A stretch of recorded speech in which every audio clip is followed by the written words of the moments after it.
Il y a 100 ans, c'était le début de la Grande Guerre. Oublier l'histoire, c'est oublier un peuple. Et les peuples qui n'ont pas de mémoire n'ont pas d'avenir. Des mots importants qui lancent la commémoration de la guerre de 14-18. Une commémoration qui a débuté sur le parvis de la caserne Gazan. Pour se souvenir de ces hommes qui ont combattu et donné leur vie pour la France, d'autres ont revêtu les tenues d'époque. Au début, on ne les appelait pas les poilus, mais les piou-piou. En noir, c'étaient les chasseurs alpins.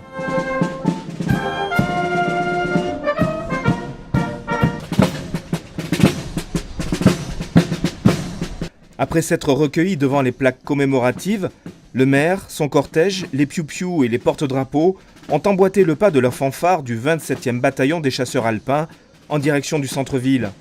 Le 9 août 1914, c'était le 111e régiment d'infanterie qui partait d'Antibes pour aller combattre.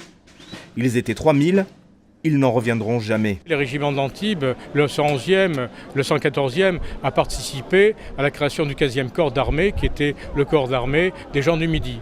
Et c'est ce corps d'armée qui a été calomnié à une certaine époque de la guerre, c'est ce que je disais dans mon discours, parce que certains politiques ont jugé peut-être politiquement correct de dire que ces gens n'avaient pas fait leur travail.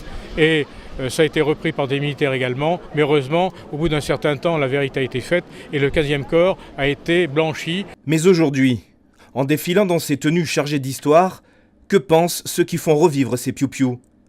C'est magnifique, c'est beau. Il faut que ça continue, ça. Ah ouais, pour les enfants, pour les petits-enfants, c'est magnifique.